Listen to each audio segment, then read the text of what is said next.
My sister secretly moved into my house while I was away and refused to leave. Legally, you can't kick me out, she smirked. I just nodded, dialed a number, and said, "Hi, I'd like to report a trespasser." The police arrived, and she screamed when I was exhausted by the time I pulled into my driveway, the kind of exhaustion that clung to your bones, making every movement feel sluggish. A month on the road for work, endless meetings, impersonal hotel rooms, and bad coffee had drained me. All I wanted was to step into my quiet house, take a hot shower, and sleep in my own bed. But the moment I unlocked the front door, something felt off. It was subtle at first. The smell. My house usually carried the faint scent of wood polish and the detergent I used for my laundry.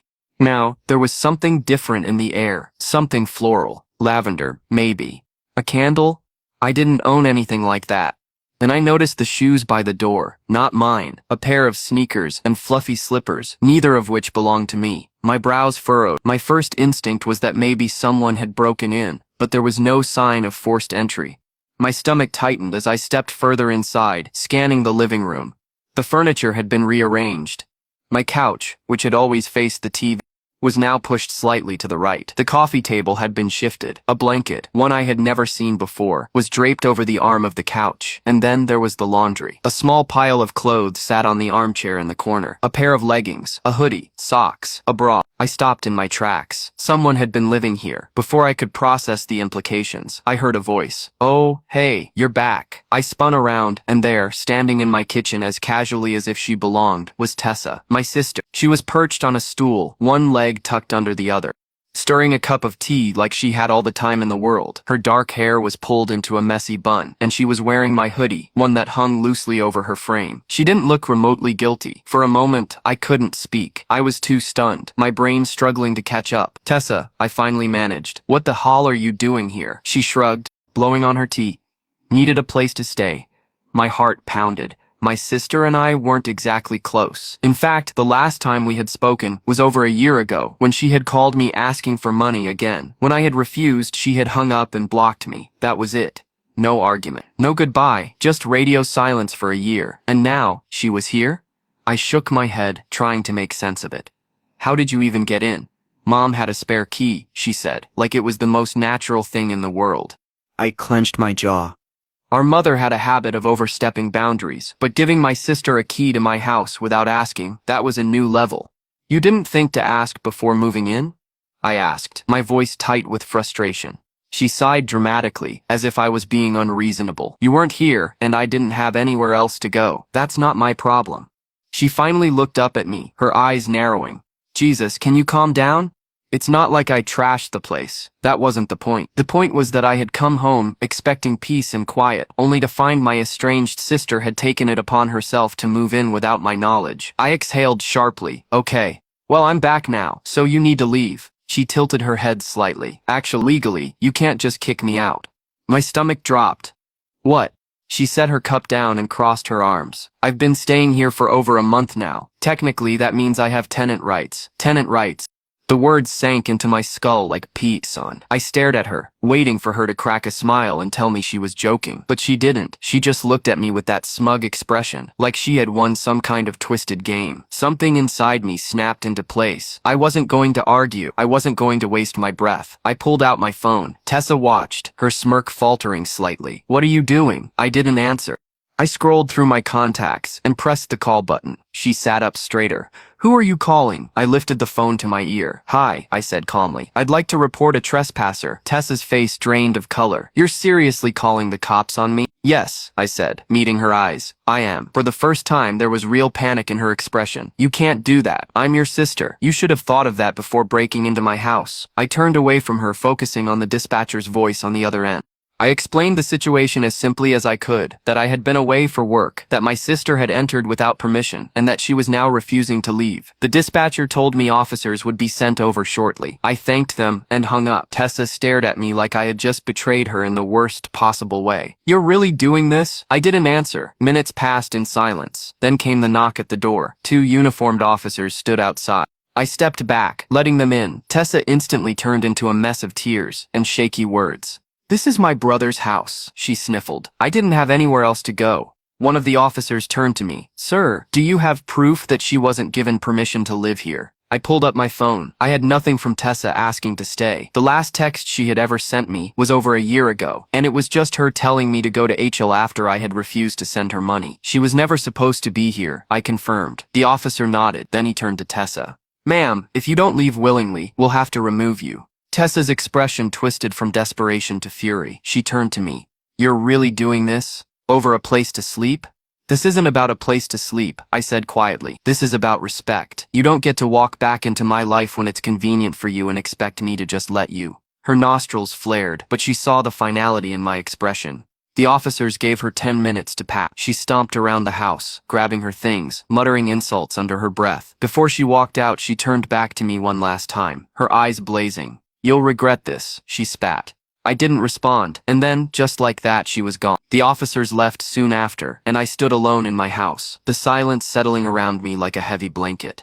I should have felt relief, but instead, all I felt was exhaustion. This wasn't over, not by a long shot, and I had no idea what was coming next. The house was finally quiet again, but it wasn't the peaceful kind of quiet I had been looking forward to.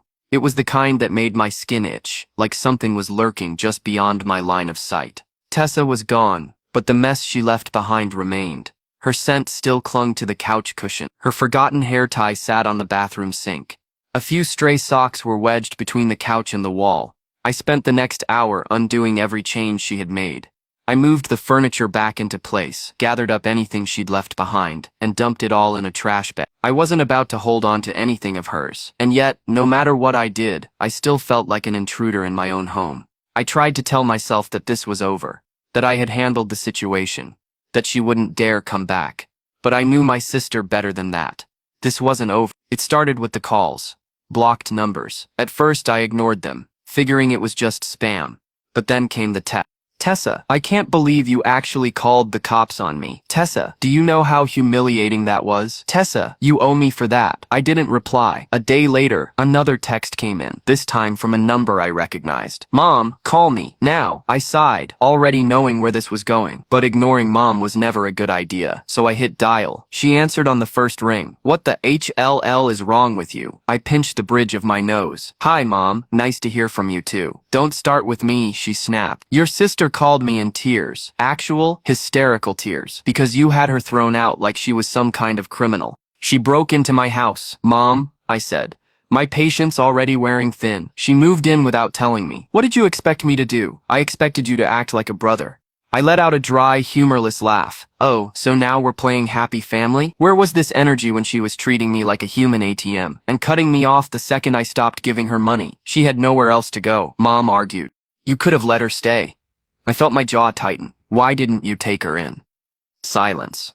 I already knew the answer. Mom couldn't deal with Tessa. Nobody could. She had burned too many bridges, worn out too many welcomes. She's still your sister, Mom said finally, her voice softer now, like she was trying to appeal to me.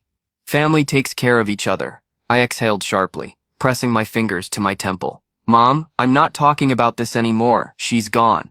It's done. Don't be so sure about that, she muttered. Before I could ask what the HLL she meant by that, she hung up. A heavy feeling settled in my gut. I wanted to believe it was over, that Tessa would cut her losses and move on, but that bad feeling didn't go away. The next few days, I started noticing little things. I'd wake up in the morning, and my trash can outside would be knocked over, contents spilling onto the driveway. I assumed it was raccoons at first, until it happened 3 nights in a row. Then, one morning, I came outside to find a deep scratch running across my car door. That's when I knew. This wasn't just bad luck. This was her. I checked my security cameras, but the footage was frustratingly inconclusive. The motion-activated camera had caught movement around but the figure was too far to make out clearly. Still, I had no doubt in my mind. Tessa was playing games. I tightened up security. I changed the locks. I installed more cameras. I made sure every window was locked at night. I wasn't scared of Tessa, but I wasn't about to let her mess with me, either. But she wasn't done yet. One night, I was coming home late from work when I saw it, spray paint, scrawled across my garage door in large angry letters. You're a monster. My stomach twisted. I immediately checked the cameras. This time, I got a clear shot. The footage showed a hooded figure creeping up to my house in the middle of the night, shaking a can of spray paint before defacing my property. And then at the very end of the footage, the figure turned slight, just enough for me to see her face. Tessa, I should have called the police right then and there. I should have filed a report, but I hesitated, because deep down, I knew what would happen if I escalated things further. And I had a feeling this was only the beginning. I stood there staring at the words spray painted across my garage door, my heart pounding in my ears. "You're a monster." The paint was fresh, dripping slightly in the cold night air. I clenched my fists, feeling the anger build in my chest. I knew it was Tessa. I had the footage, the proof. I could call the police right now and have her arrested for vandalism. But I didn't. Not yet. Because deep down, I knew Tessa. If I reported her, she wouldn't just slink away and disappear. No, she'd double down. She'd make herself the victim. She'd turn Mom against me even more, drag up every childhood grievance, paint herself as the wounded little sister and me as the heartless brother. No, I had to be smart about this. For now, I just needed to clean this up. I grabbed a bucket and a scrub brush from the garage and started scrubbing at the paint, my muscles aching from the long day. The anger helped fuel my movements, but no matter how hard I worked, the stain remained. Tessa wanted a reaction. She wanted me to snap. I wasn't going to give her the satisfaction. Over the next few days, things got weirder. It started with the phone calls. At first, they were just hang-ups, silent calls from unknown numbers that would disconnect the moment I answered. Then the voicemail started. The first was nothing but heavy breathing. The second was a whisper, barely audible. "You're going to regret this." The third was just laughter. I blocked the numbers, but they kept coming from different ones. Then came the visitors. One evening, just as I was settling into the couch with a beer, the doorbell rang. I opened the door to find a middle-aged woman standing there, holding a clipboard. She smiled, but there was something off about it, too wide, too eager. "Hi, I'm from Safe Haven Women's Outreach, and I was just following up on the report we received about a woman in distress at this address." I frowned. "Excuse me?" She tilted her head slightly. "We got an anonymous tip that a young woman was being forcibly removed from her home here, possibly under abusive circumstances. We just want to make sure she's safe." My stomach dropped. "Tessa." I forced a tight-lipped smile. "There's no woman in distress here. That was my sister, and she wasn't removed." She broke in. The woman's smile faltered slightly, but she didn't back down. "Would you mind if I just took a look around? We take these reports very seriously." I took a slow breath, fighting the urge to slam the door in her face. "Unless you have a warrant, no, there's nothing for you to look around for." She hesitated, then gave a stiff nod. "All right, but just so you know, we do follow up on these things." "Then follow up with the police," I said flatly. "They'll confirm everything." She pursed her lips, then turned and walked away. I shut the door and exhaled. This was Tessa's new game. If she couldn't break in, if she couldn't intimidate me, she was going to ruin me another way. She wanted to paint me as an ABCer, a monster, someone people would watch. I ran a hand down my face. This wasn't just petty revenge anymore. 2 days later, I came home to find my mother sitting on my porch, arms crossed, foot tapping impatient. I barely had time to park before she was storming toward me. "What did you do to your sister?" she demanded. I sighed, stepping out of the car. "Mom, I already told you. You lied to me," she cut in, her voice sharp. "You made it sound like she just showed up out of nowhere, but she told me everything. How she was struggling, how she begged you to let her stay, how you threw her out like garbage." I pinched the bridge of my nose. "Mom, none of that is true." "Really?" She folded her arms. "So she didn't live here for a month?" I hesitated. "See?"